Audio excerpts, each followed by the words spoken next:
Oi, gente, estamos ao vivo para ter uma conversa bem rapidinho sobre essa curiosidade, né? Que algumas pessoas têm. E como essa matéria foi lançada numa revista internacional, como os médicos escolhem os seus médicos. Aí eu decidi, eu digo, não, eu vou contar um pouquinho do que eu li, né?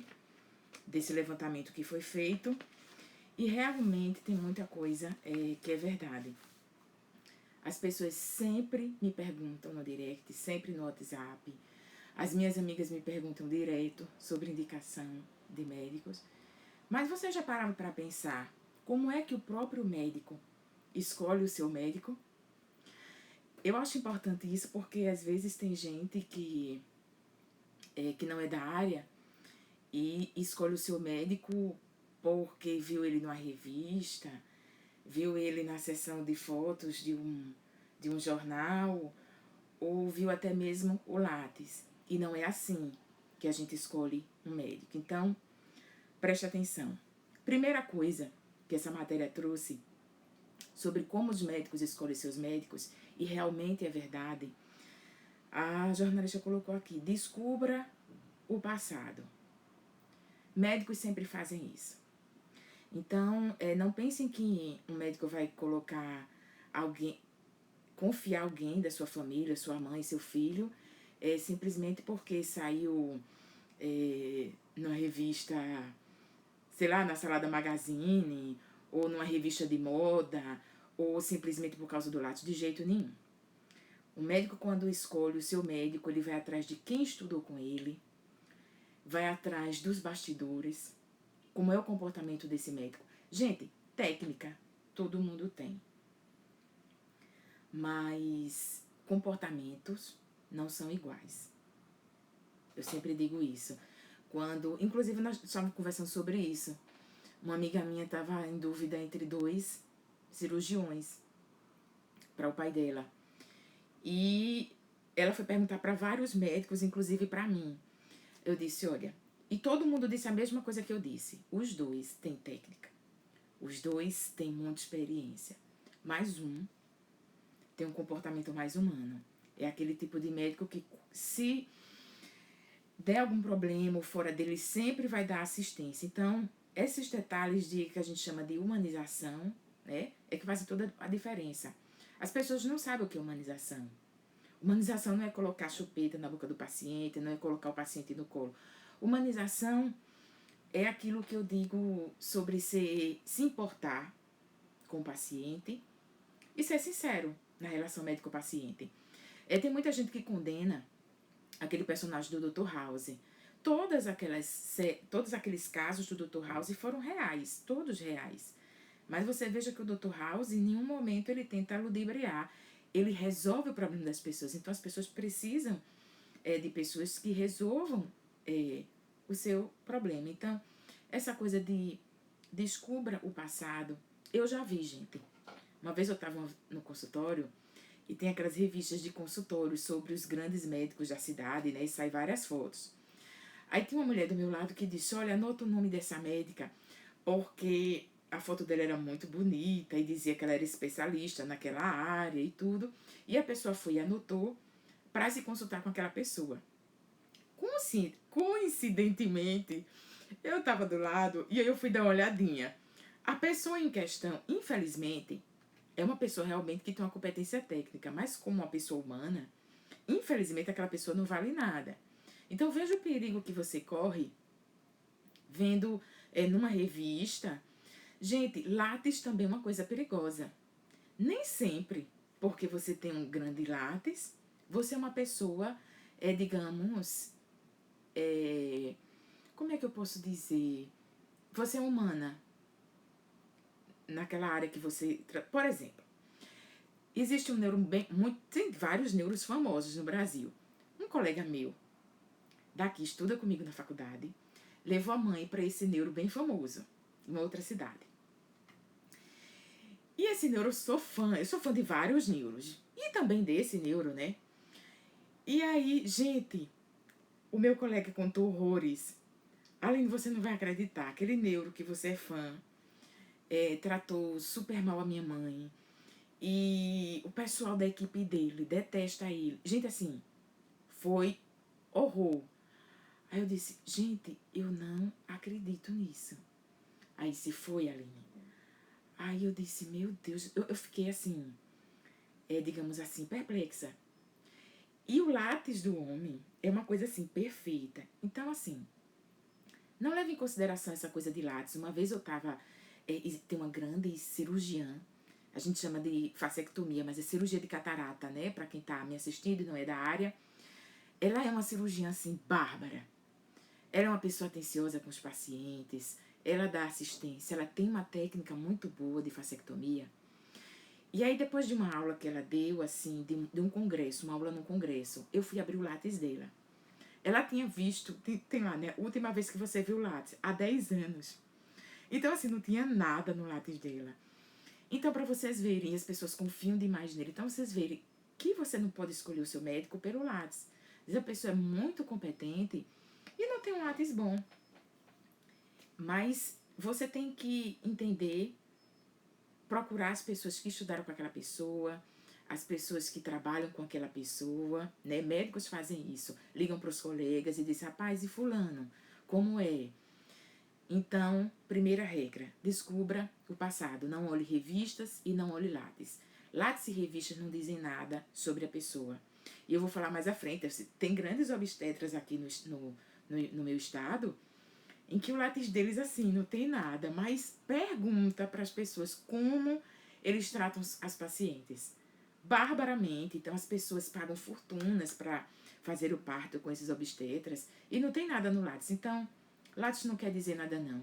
Os primeiros lugares da USP eu sempre procuro todo ano. A nota deles na prova é 9, 9,5 e os látis é 4. Então, látis, assim, gente, não quer dizer nada. E aí você vê, por exemplo, sexto, oitavo lugar com látis 10 e não entra na residência porque tem uma nota muito baixa. Na prova tira 6. Então, o que vai definir você também aí, viu? É a prova de residência, não é o látis. Aqui ela fala assim, procure um profissional. O que é que ela quis dizer com isso? Procure uma pessoa extremamente especializada. Tem muita gente. Pronto, essa semana passada. Aline, eu preciso de indicação de um neuro. Eu digo, gente, não é assim. Qual é a patologia? Tem uma pessoa que é muito boa em hipertensão intracraniana aqui no estado. Tem uma pessoa que é muito boa em Paxo. Tem uma pessoa que é muito boa em coluna. Tem uma pessoa que é muito boa em doença de base. Então, assim, não é simplesmente você pedir indicação de um neuro. Qual é a patologia? Você tem que procurar o médico que é extremamente especialista naquela área, naquela subespecialidade. Não adianta você procurar, por exemplo, um ortopedista que tem uma especialização em mão para tratar o joelho. Você tem que respeitar onde a pessoa tem mais experiência. Então, quando ela coloca aqui, procure um profissional extremamente especializado. É assim que os médicos fazem. Já vi várias vezes, por exemplo, médicos saírem daqui com um familiar, porque aqui não existe uma pessoa extremamente especialista naquela área. Porque, por exemplo, aqui você tem vários cardiologistas, vários cirurgiões cardíacos, mas você tem, digamos assim, especificidades na própria cirurgia. Então, por exemplo, tem cirurgião em Recife que é especialista só em fazer cirurgia no tronco, né? Então, assim, é uma coisa assim muito específica. Então, você tem que procurar por isso. Então, todo mundo que me pergunta, Aline, eu preciso de indicação de oftalmo. Eu disse, para quê? Para tratar glaucoma? Para cirurgia de catarata? Cada pessoa tem o seu segmento, né? Então, você não vai tratar catarata com uma pessoa que trata muito glaucoma, uma pessoa que entende muito de córnea, uma pessoa que entende muito um retinólogo, entendeu? Então, segunda lição.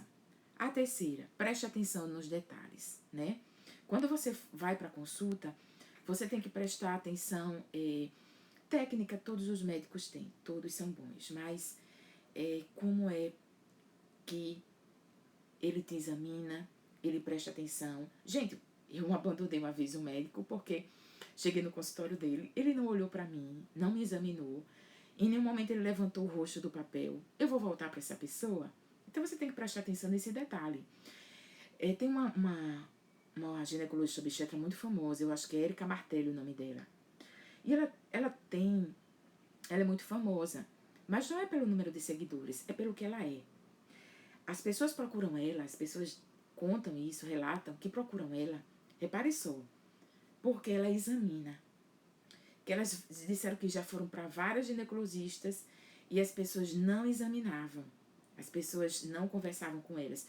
Inclusive, a Erika Martelli fez acho que uns stories sobre isso, de que as pacientes ficaram maravilhadas por ela examinar. Então, o médico não é simpatia, gente. Não procure médico pela simpatia. Uma vez eu fui para um médico, ele era ortopedista, eu estava com muita dor na coluna, extremamente simpático. E aí, ele não resolveu o meu problema, porque eu saí pior. Apesar dele ser uma pessoa muito simpática, ele, na verdade, me adoeceu mais, porque disse, nossa, né, você tem uma hérnia, isso é muito preocupante. Então, as palavras dele me adoeceram. Eu saí de lá deprimida. Aí fui para outro ortopedista. Gente, quando eu entrei na sala do homem, não era um homem simpático. Era um cara, assim, bem objetivo, mas ele se importou com a situação. Ele olhou para mim e disse, olha, Aline, 70% das pessoas que correm na praia tem esse problema de hérnia que você tem. Volte para o seu exercício, volte a correr e volte a ter uma vida normal. Gente, eu juro a vocês que tem 6 anos que eu não sinto um pingo de dor. Então, quem foi mais humano? Humanidade não é sorriso, simpatia, é objetividade, é se importar, é resolver o problema do paciente. Quem resolveu o meu problema? O primeiro que sorria para mim ou o segundo que foi objetivo? Gente, aquele homem me curou. Eu corro, até a pandemia, né, começar, eu corria todos os anos e sem dor nenhuma. Então, tira essa coisa da cabeça. As pessoas não sabem ensinar, até dentro da faculdade, sobre humanização. Todo mundo acha que humanização é sorrisinho, colocar chupeta na boca do paciente, colocar o paciente no colo, chama o paciente de vozinho. Gente, humanização não é isso. Humanização é isso aqui, olha, olho no olho. É se importar e resolver. Pronto, entendeu? Humanização é isso. É você não enrolar e não jogar o paciente, sabe? Como diz assim, com a barriga, tá? Outra coisa muito importante dessa matéria que saiu nessa revista internacional é sobre anotar tudo quando você vai consultar o médico. Anotar as dúvidas que você tem, para poder a consulta, essa relação médico-paciente ficar cada vez mais clara, né?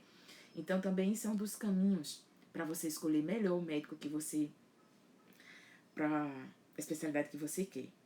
Saiba quando marcar uma consulta. Aqui ela diz assim que é melhor você conversar com o médico nas primeiras horas da manhã para evitar atrasos, né? Porque geralmente tarde e noite os médicos atrasam mais. Eu não sei se isso é, digamos assim, uma constante, mas realmente de manhã é melhor, né? Porque o médico está menos estressado, tem visto menos casos de pacientes, está menos cansado, então pode ser até que isso aí que ela falou seja verdade. Gente, outra coisa muito importante, ela fala aqui, seja de você ser, digamos assim, respeitar a equipe do médico que você escolher, sabe? Isso é muito importante. Tem gente que se importa só com o médico quando escolhe, né? E você se importar com a recepcionista, com as pessoas que trabalham com ele, também vai fazer você perceber, isso os médicos fazem quando vão marcar os seus médicos, né? Então, como é que fulano trabalha? Eu já disse a vocês que eu fui instrumentadora muitos anos. E eu conheci todo tipo de médico nos bastidores. Então, às vezes, as pessoas perguntam para as pessoas que trabalharam, as pessoas que trabalham, os médicos fazem isso. Fulano, como é fulano? Como é cicrano? Para as pessoas que trabalham com ele. Porque você só conhece uma pessoa quando você está ali naquele convívio. Por exemplo, tem um cirurgião que na sala só estava eu, o cirurgião e um circulante. E eu me lembro que ele deu um grito assim para desligar o ar-condicionado. Aí um técnico disse assim, não, mas vai dar problema nas máquinas da sala. E o cirurgião disse bem assim, dane-se a sala. Primeiro lugar o meu paciente. Gente, ali não tinha um palco de gente para escutar aquilo. A única pessoa que tinha era eu, o circulante e esse técnico. Bastaram só essas 3 pessoas. veja só como ele colocou o paciente em primeiro lugar. Isso não foi uma primeira vez que ele fez isso, ele fazia isso várias vezes. Sempre ele colocava o paciente em primeiro lugar. Você acha que eu vou falar mal de um médico desse? Jamais. Às vezes as pessoas me perguntam, Aline, eu marco para fulano desse? Marque. Aquele homem se importa com os pacientes nos bastidores. Então é muito importante, sabe? Então por isso que as pessoas... Eu tenho uma enxurrada todo dia assim. Por exemplo, essa semana teve uma amiga que disse, Aline, eu quero uma indicação sua de um neuro. Eu quero uma indicação sua de um cirurgião geral. Porque quando você é instrumentadora, você circula por vários centros cirúrgicos, você conhece as pessoas nos bastidores. Por exemplo, tem um cirurgião gastro, ele é gastro, né? E é cirurgião, e eu participei de várias cirurgias dele quando eu fui instrumentadora. Gente, o homem é impressionante. Do serviçal ao diretor do hospital, ele tratava bem, ele tratava igual. Sabe o que é um lorde? Um lorde. Coincidentemente, esse homem se tornou meu professor, né? E aí, ele não se lembra de mim, porque isso já tem muito tempo, mas as pessoas disseram assim, nossa, esse médico, né, tem um comportamento diferente desse jeito, e tem. E nos bastidores ele é desse jeito, ele é um lorde, né? Ele é uma pessoa que tratava bem as instrumentadoras, ele tratava bem as pessoas no hospital, isso é muito importante. Não escolham médicos assim que são muito estressados para fazer cirurgia, porque eu me lembro que eu tava no hospital oftalmológico e tem um cirurgião bem estressado. Isso é ruim, porque a instrumentadora fica nervosa, o circulante fica nervoso, a enfermeira-chefe fica nervosa. Quanto mais nervoso a equipe, mais chance de você cometer o erro. E o cirurgião nervoso também. Então, assim, eu jamais faria cirurgia com ele. Jamais. Jamais. Tanto que minha mãe vai fazer uma cirurgia em junho, de catarata, e eu já escolhi a dedo quem vai fazer a cirurgia dela. Né? Porque o cirurgião, gente, ele tem que ser uma pessoa que seja exigente, para que saia tudo conforme. Porque se você não for exigente, a instrumentadora não vai ter precisão na hora que for pegar o material, o circulante, você tem que ser exigente. Mas você não pode ser uma pessoa que denigre a equipe, porque a equipe já vai chateada para o centro cirúrgico. Então, os médicos também escolhem assim. Deixa eu dar um exemplo para vocês. Tem um neurocirurgião, ele é neurocirurgião, ele não é neurologista. Aqui nessa cidade, em que ele não tem Instagram, eu acho que aquele homem não sabe mexer nem no WhatsApp direito. Mas ele é uma pessoa extremamente procurada, extremamente procurada. E aí, como é que as pessoas procuram ele, os médicos procuram ele? Porque as pessoas conversam com quem estudou com ele na faculdade, quem deu aula para ele e quem convive com ele. Os médicos escolhem os médicos dessa forma, gente. Não se escolhe médico pelo Lattes, não se escolhe médico por fama, não se escolhe médico pelo número de seguidores, tenham cuidado com isso, que existem médicos que não valem nada, com um monte de seguidor. Não se escolhe médico em revistas, aquelas poses bonitas, né, na frente do hospital, não se escolhe assim, se escolhe pelo colega que trabalha com ele, pelos profissionais que trabalham com ele. Médico faz isso quando vai marcar um médico para sua família, né? Eu me lembro que falando desse neurocirurgião, todos os professores desse neurocirurgião indicam os pacientes para ele. E aí várias pessoas, né? Eu fui atrás dessas pessoas, juro a você, porque eu não aguento. Eu digo, mas esse homem nem é famoso, nem é nada. E aí eu fui perguntar a uma professora da universidade. Eu disse, por que é que você encaminha os pacientes para esse neurocirurgião? Ela me disse, Aline, ele foi meu aluno. Eu sei quem é esse rapaz.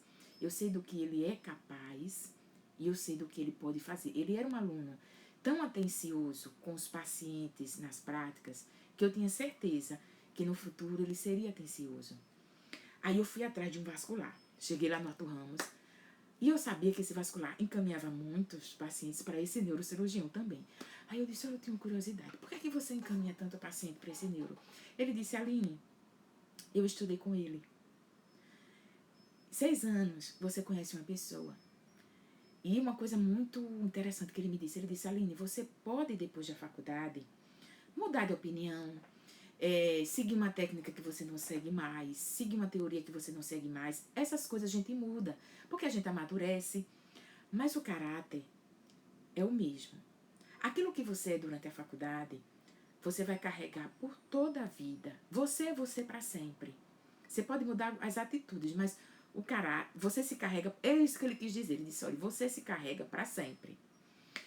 E aí eu me lembrei de uma vez que tem vários blogueiras nas 4 universidades aqui do estado, né? E aí eu fui, tem várias, inclusive na minha faculdade. E aí eu fui e coloquei, fiz a propaganda para as pessoas seguirem essa blogueira. Disse, gente, segue fulana. E aí eu tava descendo a escada, parei no bebedouro, e aí um rapaz me parou.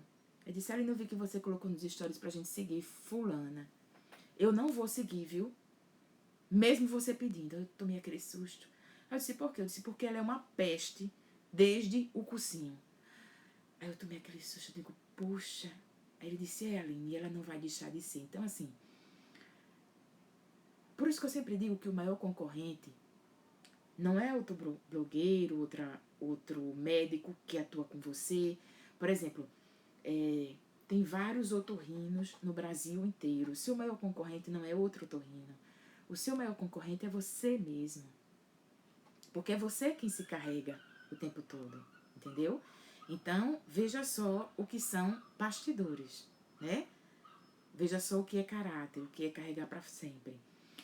Eu uma vez fiz a propaganda, faz tempo, de um médico. E aí várias pessoas, foi uma enxurrada. Sabe o que é uma enxurrada no meu direct? Aline, esse médico não vale nada. Aline, esse médico não vale nada. Aline... Aí eu não acreditei. Eu sei que tinha várias pessoas, eu ainda não acreditei. Aí eu fui ver um comentário que fizeram sobre ele, de pessoas que tinham estudado com ele. E a pessoa botou bem assim, as pessoas... Essa pessoa estudava com a gente, mas desde a faculdade não valia nada. Assim, resumindo. Então, também tem isso. Às vezes você... eu sou otorrino, eu tô com medo porque eu tenho... digamos assim, tem concorrência? Não tem, sabe, gente?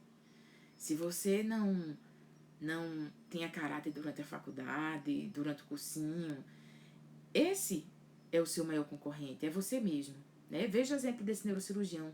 Ele não tem Instagram, ele não tem seguidor, não tem nada. Mas os professores, os colegas da faculdade, os pacientes que são atendidos por ele, fazem com que só tenha vaga para ele. Nós estamos em 2021, né? Só tem vaga para ele em 2023, eu soube. Então, assim, quem é o seu maior concorrente? É você mesmo. Eu já falei, né? Deixa eu me ver assim. Eu me lembro quando eu era pequena. Minha mãe sempre fazia isso. Antigamente, os planos de saúde, a gente agora vai na internet, né? Eles tinham um livrinho. Assim, um livrinho. Aí, por exemplo, Unimed, aí tinha um livrinho da Unimed. Golden Cross, aí tinha um livrinho da Golden Cross.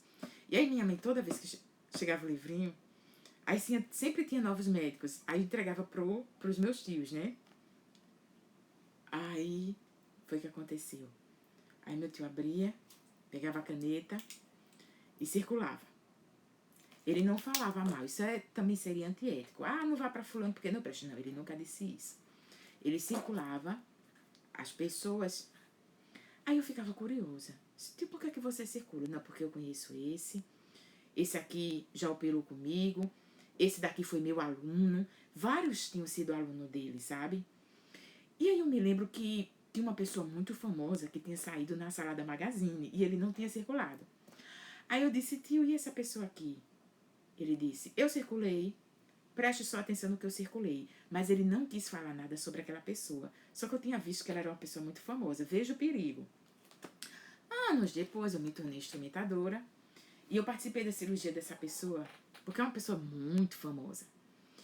E a pessoa, gente, realmente, sabe, é um bom médico, tem a técnica, mas é péssima a relação médico-paciente, a relação com as pessoas dentro do centro cirúrgico, sabe? Uma pessoa assim que, digamos, a pessoa não...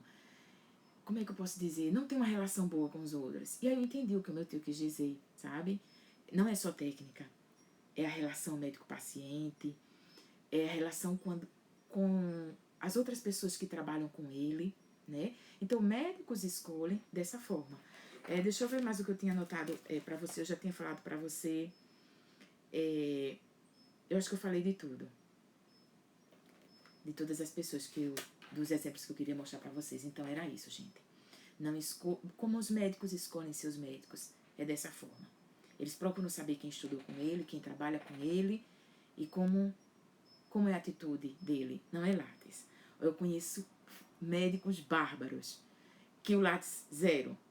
Não é que isso não seja importante, se é uma coisa é bom, né? Quando você publica, quando você tem um Lattes bom, mas isso não quer dizer experiência, isso não quer dizer o Lattes não fala da relação médico-paciente, né?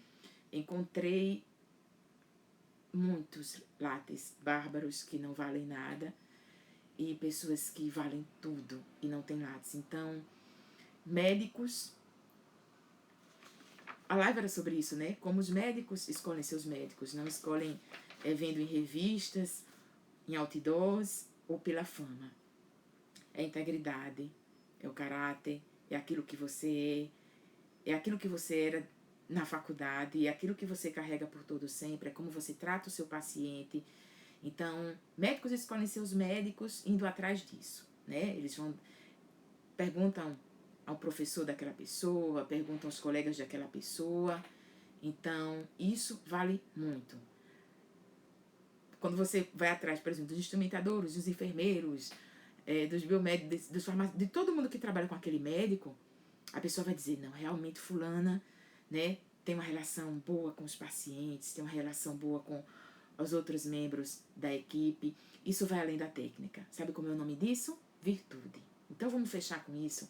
Escolha seu médico como os médicos escolhem, pela virtude. Tá bom? Então fica a dica.